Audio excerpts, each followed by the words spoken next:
Hey guys, Katie here, and today's video is a back-to-school layout featuring an Echo Park collection and a sketch from Susan Stringfellow at SketchSavvy Blogspot for a collab that I am doing. Hi, I'm Katie Taylor at scrappinkaty.com, where I show you how to preserve your family's memories through the art of scrapbooking. Here are the products that I plan to use. I am going to be scrapbooking this single photo of our daughter on the first day of school. A couple of years ago, we were actually on a trip, and so my mother took this photo and she only took this one. So I'm going to go ahead and document that on this one-page layout sketch that we are all using. And instead of, you'll see where the sketch calls for the two 4x6s. So I'm just going to try to double mat this photo and still make it the focus of this layout. And then of course we've got this cute little banner, we've got the title, we've got some blocked out pieces of paper behind, and then we have this large element right here. So one thing about sketches that I love is even though it has that large element, I don't have to actually use a sun right there. I could use any large element, or I could break it down into smaller elements that basically take the place of that large eye focus piece, focal piece. So that is what I plan on doing. I have pulled out some Echo Park products. I, for the longest time, for the last 2.5 years maybe, have been an Echo Park subscriber to their kit. As a close to my heart maker, I wasn't able to use them on camera. I used them for personal scrapbooking, but I wasn't able to use them because it was in violation of the maker policy. But with Stampin' Up, I can use any product I want. I just can't link to them. I can't have an affiliate link, which I don't with Echo Park. I just love their kits. And so I decided to go ahead and break into some of those boxes that I've been hoarding. So you can see here, I've got some of the patterns, and when we go through the layout, I'll walk you through why I chose these patterns. No need to really do that right now. I've also taken some of the die cuts and I've gone ahead and sorted those off camera. So these are the ones I plan on using.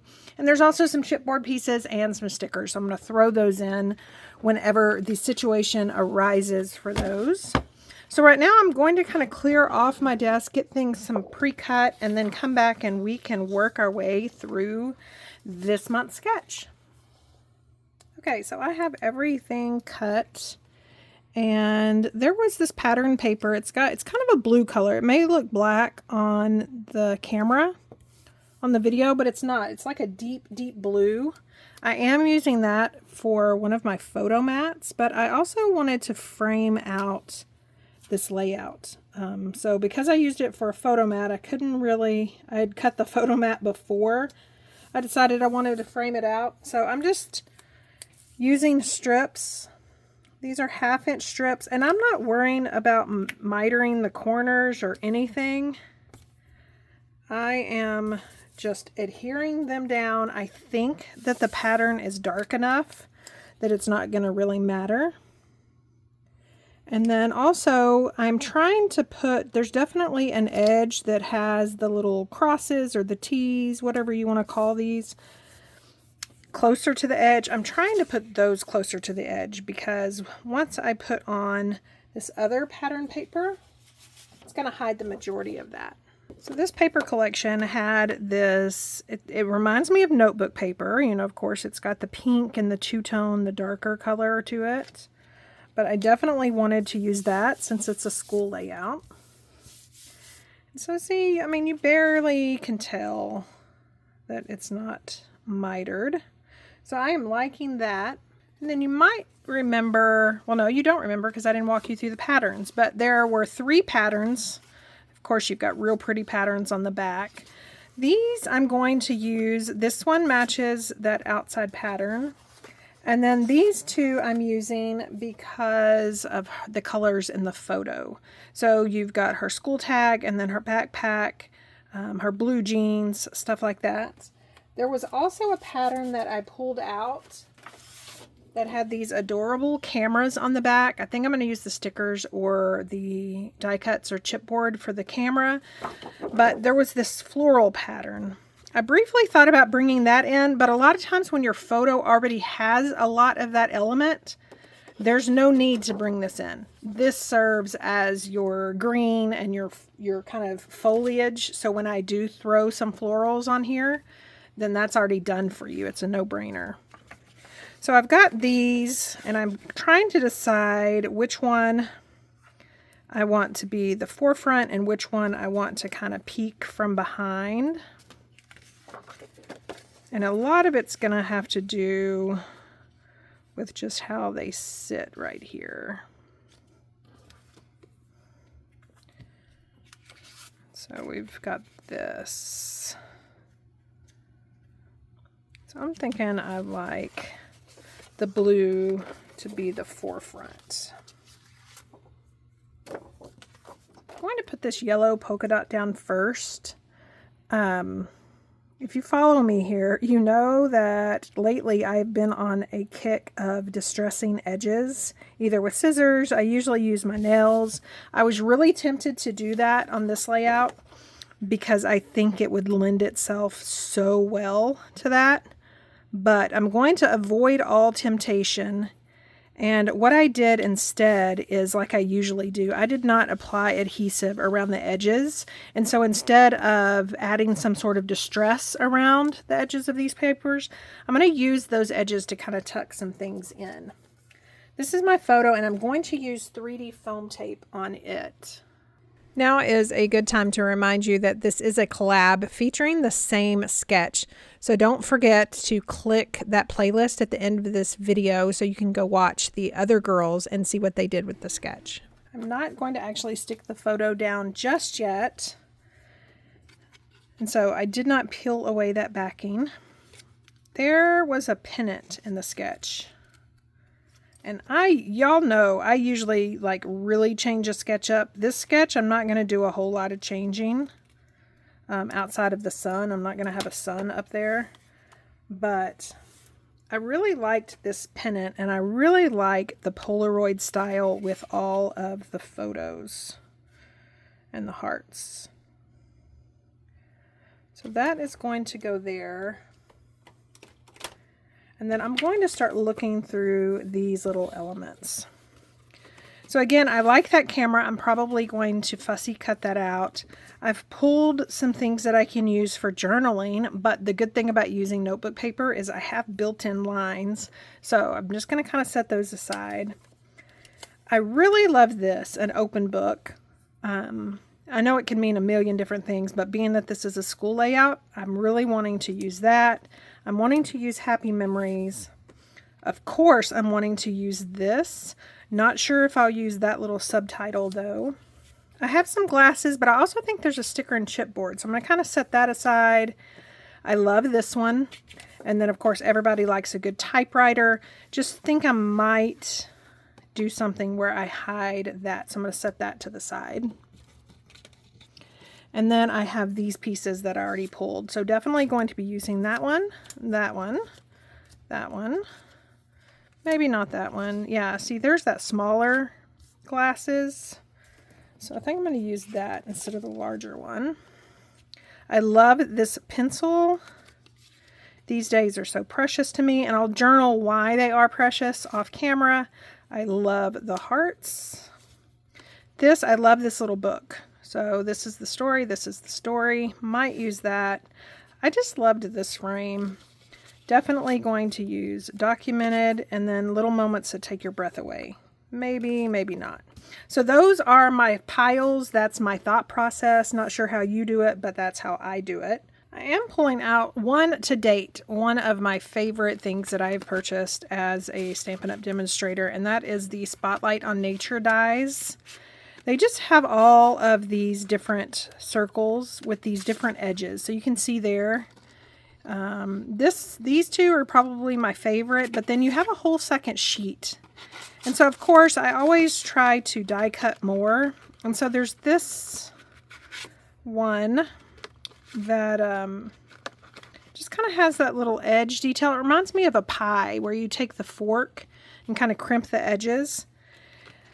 It's not out of white. It's out of kind of an off-white. It's French vanilla, but it matches really well with the background of that. So I'm just going to pull out those three sizes for right now. and see if those can be maybe some little anchors for my embellishments. I am going to go ahead and fussy cut out this camera. It's kind of weird because I usually, when I fussy cut, I leave a border so the white border will show.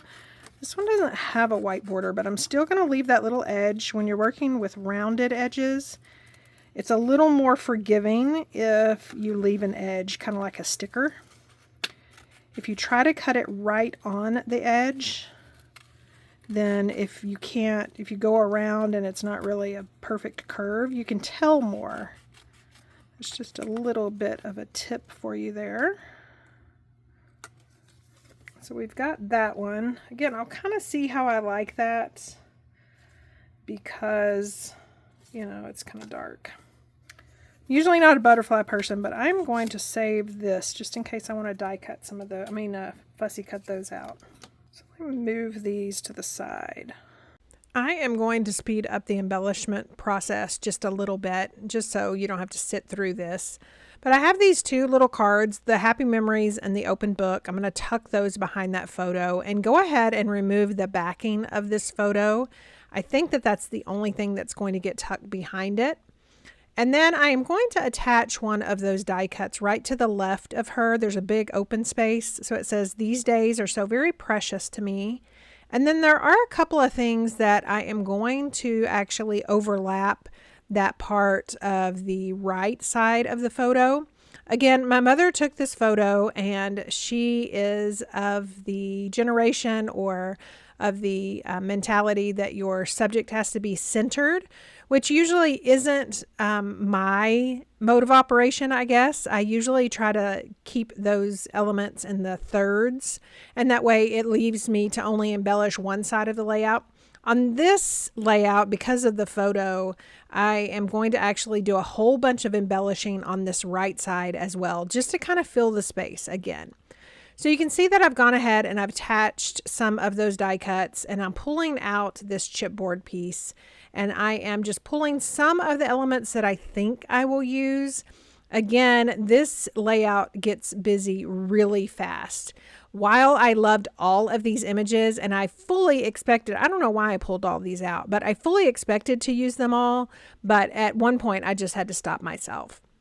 So I have cut a little pennant from the 6x6 coordinating paper pad, and I'm going to play around with the placement of this several times throughout this video to decide where I want to put it. I want to move this down a little bit because I don't want it even with that, but I want to hide this corner, so I'm just going to put that right there. I did add 3D foam tape to the back of this cute little notebook cluster. That's one good thing about using these like little pocket scrapbooking cards is you get a lot of clusters, so you don't have to build the clusters. If you don't have to build it, it's so much easier. Like, work smarter, not harder. So we've got that. I'm going to do the pennant down there. And then we have story. So that chipboard story, I am going to put down at the bottom right, that grouping. And I am adding dimensionals to the bottom portion of these chipboard letters, so when they hang off the photo, they'll kind of be even with the photo, because remember that photo is using 3D foam tape. And so that way, this little portion of that title says, "Love this story." I'm going to add a chipboard heart to the top of that notebook. And then I am going to be looking at these cards with the little journaling lines. Of course, not all of them will fit on this layout. And originally I was thinking that I would use the journaling lines of the notebook paper, but I really wanted to bring in some more colors. So I'm just going to cut those apart and then bring in one of the green colors, because I have the green in the pencil up at the top left and then the green in that R for story. I definitely wanted one of these journaling lines green as well. I'm going to take this glasses sticker and attach it to the top of that one, and then just look at some more of those stickers and decide where I want them to go. Of course, that little typewriter, I mentioned that typewriter earlier. I found a sticker that I think is going to work. So I've used my anti-static pouch to take the sticky off of that sticker, and then I will attach it with 3D foam tape. Again, really trying to find a place for these adorable little hearts on that darker blue paper. It's not going to work out. So I end up removing it all together. And now that I'm editing this video, I really think that was the right choice. Again, I tried to put so much on this layout because this collection is so adorable, but it can't have all of that and the photo still stand out. In fact, I think the photo got lost a little bit on this layout, which isn't something that I usually like to do, but this collection is so adorable. So this little typewriter says noteworthy, and then I have pulled out the dots that came with this kit. And again, I'm using that darker blue. So I'm just going to start attaching these around the clusters. There were just only 2 of the larger ones, and then there were some middle sized ones, some mid-sized ones, and then some little bitty ones.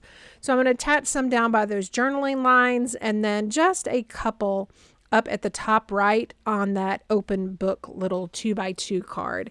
And then I am done with those dots.